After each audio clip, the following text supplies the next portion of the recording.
Hey guys, this is Lala Legacy, and welcome back to another episode of Cinderella Phenomenon.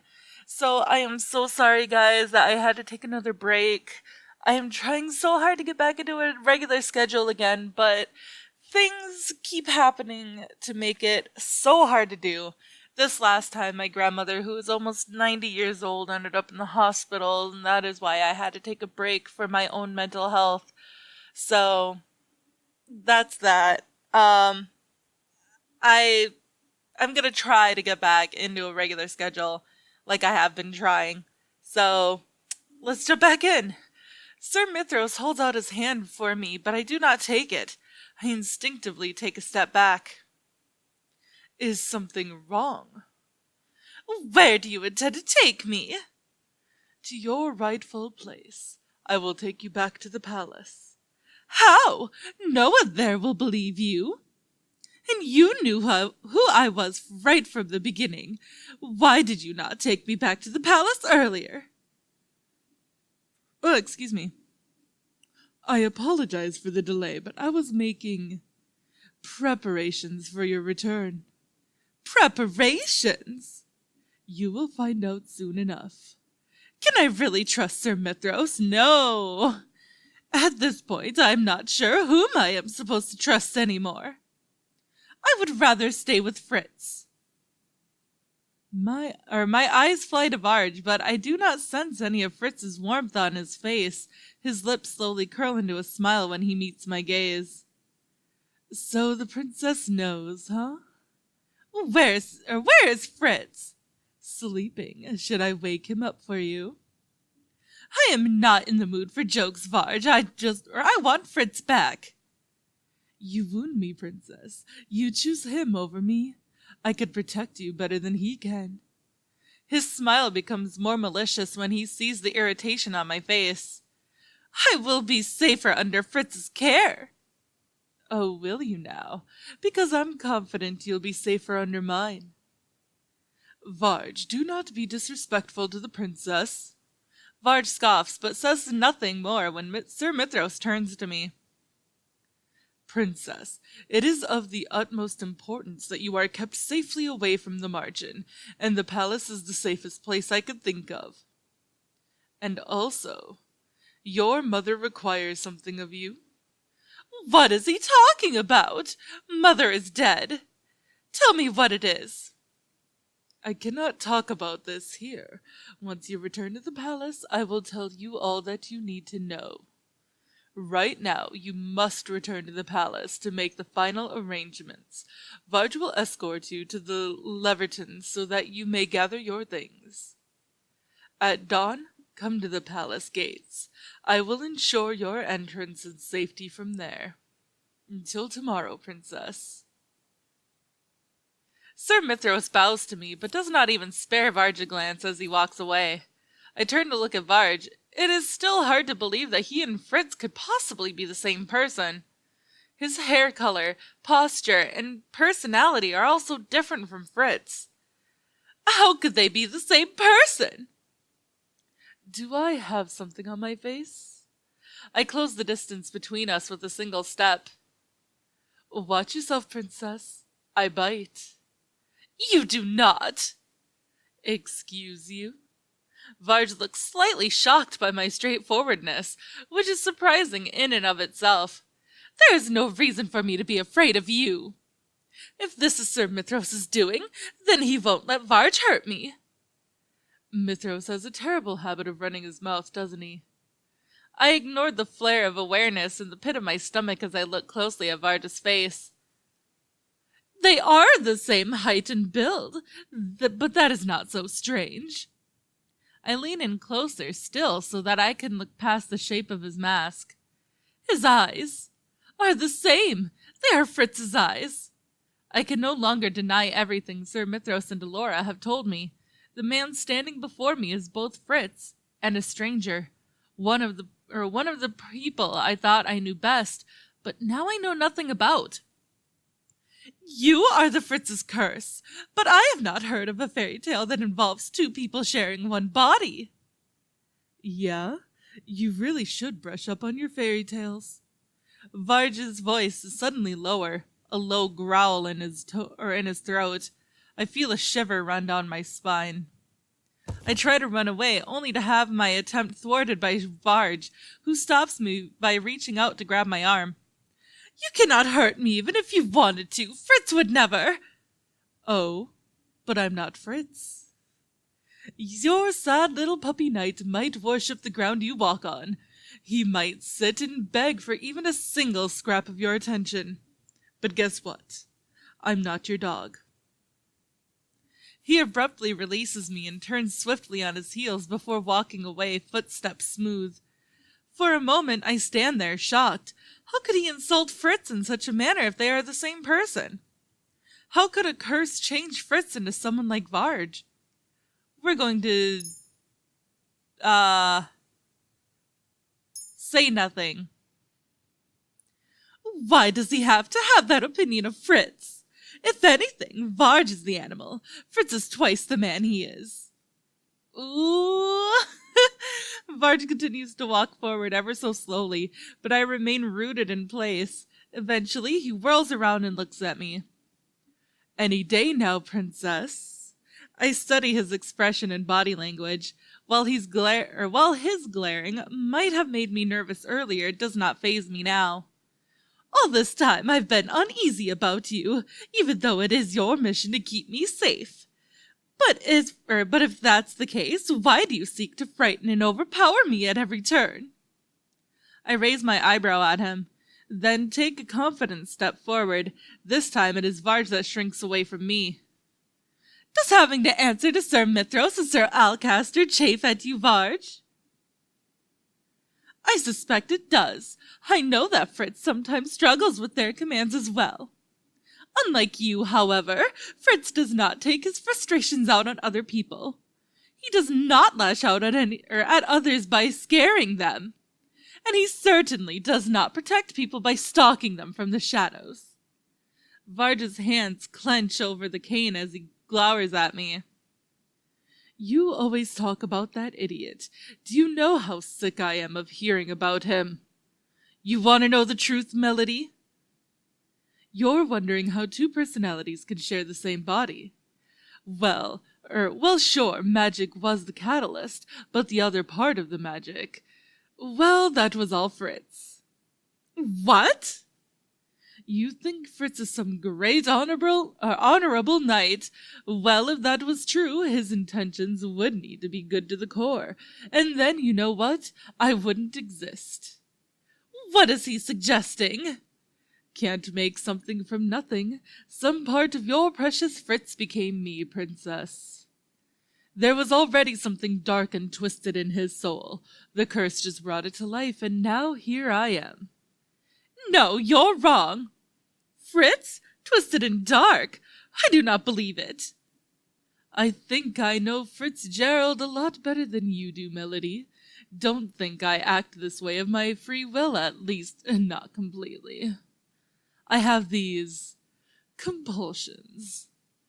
The spark in Varg's eyes is dangerous. His eyes suddenly seem out of focus as he stares at me, his gaze glassy. His expression suddenly twists, becoming something dark and anguished. He doubles over to the ground with a pained gasp. You are meant to be asleep." "Whom is he talking to?" I watch in horror as Varg's body is eclipsed by a slow-moving shadow. The darkness envelops his body, and all I can do is stare in shock as his figure fades into a black silhouette. Before I could decide whether to go to his side or not, the shadows tremble like a fallen cloak. I immediately recognize the man standing before me. "Fritz!" "Princess, what are we doing here?" "You don't remember?" Fritz places a hand on his head and cringes. I see him stumble slightly as he slowly rises. "I'm not sure. I remember falling asleep. Then there was this distant pain that woke me up, and now I'm suddenly here? With you. Did Varg's emotions somehow trigger Fritz into waking?" "I'm sorry, Princess. My mind is a little foggy. I don't understand what's going on right now." "Oh, excuse me. Fritz shakes his head before turning to look at me with a tired, faint smile. Perhaps I'll feel better once I get some rest. You're right. Let's go back. I feel the tenseness come back into my body as I remember all of the things that transpired at the margin. The building is dim at night and looks more like a place of shadows than anything else. I clench my hands into fists and try not to shake. They intended to hurt me. They wanted me to suffer. My heart hardens into something cold and sharp as ice.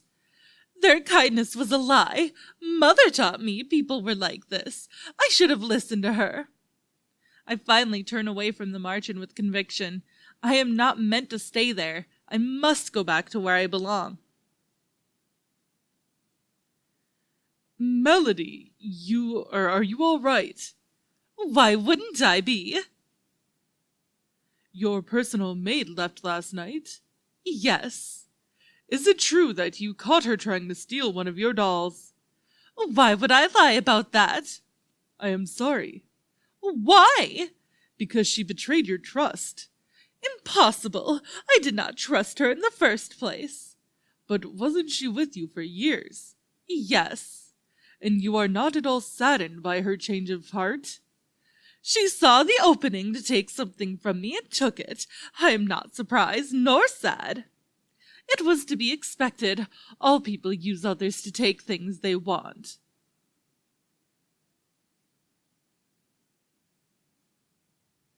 Princess, why are we here? He really doesn't remember anything about last night. I guess his memories must truly be separate from Varg's. I've been trying to remember, but my memories feel like they're slipping through my fingers. Why won't you talk to me, Princess? If I said or did something wrong yesterday, I'm sorry. You did not do anything wrong, Fritz. He was the one at fault, not you. He? When I open my mouth to tell him about Varg, I find that the words are stuck in my throat. I turn away after a few moments, the gloom settling back on my shoulders. But after hearing what Varg said, I do not have the courage to tell him. Not yet. You think Fritz is some great honorable knight. Well, if that was true, his intentions would need to be good to the core. And then, you know what? I wouldn't exist. Okay, so. Can't make something from nothing. Some part of your precious Fritz became me, Princess. There was already something dark and twisted in his soul. The curse just brought it to life, and now here I am. Why won't you look at me? Have I been a fool to so blindly trust Fritz all of this time, too? Princess, you are here. Sir Mithros! Can you please? There we go. The preparations are complete. You are now free to enter your old home. Sir Mithros pushes open the gates and walks through. I take a deep breath and then follow after him. I have so many emotions inside of me right now that I cannot even begin to parse through them. Before I take more than a few steps forward, Fritz's fingers curl around my wrist. Princess, what is happening? The look in his eyes is familiar. He wears the same concern and worry for me that he always does. He seems every bit himself, but he is no longer the same person to me. I'm going home, Fritz. I pull my arm away from his grasp and follow Sir Mithros into the palace without looking back. No, Melody! What are you doing? Chapter 6, Resurrection. No! Tell me the story again. Do you ever tire of that story, love? Please? Well, since you asked so nicely. Once upon a time, there was a queen who had a daughter. That she loved very much. But the kingdom the queen ruled was a cruel and mean place. The people were liars and thieves, and it was terribly dangerous. The queen knew that the kingdom would never be safe for her beloved daughter if she didn't work to change it. So the queen worked day and night. With magic! Hush, dear. So the queen worked day and night and used her magic to take the bad people's energy from them so they couldn't cheat and steal and lie. And then the queen made sure that energy would stay with her and her beloved daughter so nothing could harm them ever again. And the queen and her daughter lived happily ever after. There are two days remaining until my 18th birthday. I have been living in the palace for the last few months, and while it is not what I expected, it is still not so dissimilar that I am uncomfortable. I get to stay in my own room, and am served the same food as the occupants of the palace, only now I am not expected to share my meals with the king and his family. It was strange that nobody even asked who I am, not even the king, but that did not matter. What is important is that I am back in the palace. Only a witch like Sir Mithros could have orchestrated all of this. Magic was all I needed to bring you back here. Convenient, isn't it? Who exactly are you, Sir Mithros? What is a witch like you doing in the palace? I am your mother's faithful servant, your highness.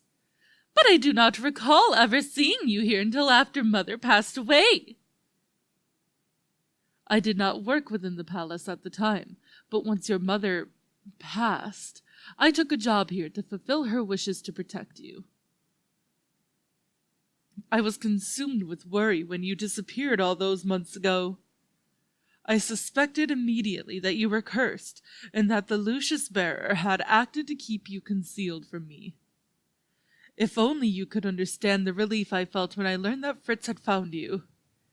How will you prove that you're not like the people at the margin, that you will not lie to me or betray me? Sir Mithros kneels in front of me and places a hand over his heart. I made a promise to my queen that I would give you my undying loyalty, princess. I would protect you with my life. Him saying that does little to convince me that I can trust him. Everything I am doing is in service to my queen and my princess. So what is it that Mother requires me to do? Patience. I wouldn't want to ruin the surprise. Sir Mithros claims that he is Mother's faithful servant.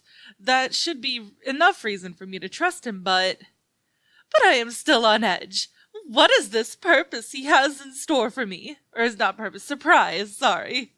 My thoughts drift back to the occupants of the margin. They kept saying that they cared about me, yet I have not heard from them at all. Even Rod, who lives here, I barely even see him. And Fritz. Since I returned to the palace, I have been seeing less and less of Fritz and more of Varg. In the beginning, I continually asked Fritz about his memories of specific days, of the times when he was Varg. Fritz never seemed to recall anything. He just smiled at me sheepishly and told me that his age was probably making his memory worse. What? He's probably still like in his 20s. I mean, of course, unless he has like a chronic illness that gives him brain fog all the time, but who knows? Fritz isn't even that old. Since then, things have changed. I no longer bother asking Fritz about things he surely does not remember. Fritz does not remember anything related to Varg. Yet Varg retains all of his memories as Fritz. I know I should tell Fritz about Varg, but it is the fear that he would not believe me, but also something much worse. I am worried that whatever it is inside of Fritz will only lash out at me, the part of him that Varg came from. If I were Fritz, I would not be able to believe it either. I look toward my shelf of dolls, unable to shake my feelings of disquiet. The dolls are the same as always, their glassy gazes focused on nothing and everything. It looks so empty without. No, I do not miss her. I do not miss anyone. Right? But that is all the time that I have for this episode, guys. So if you liked it, please give it a big thumbs up down below. And if you haven't already, subscribe. By subscribing, you're becoming part of a legacy. I love you guys so much, and I will see you in the next video. Bye-bye!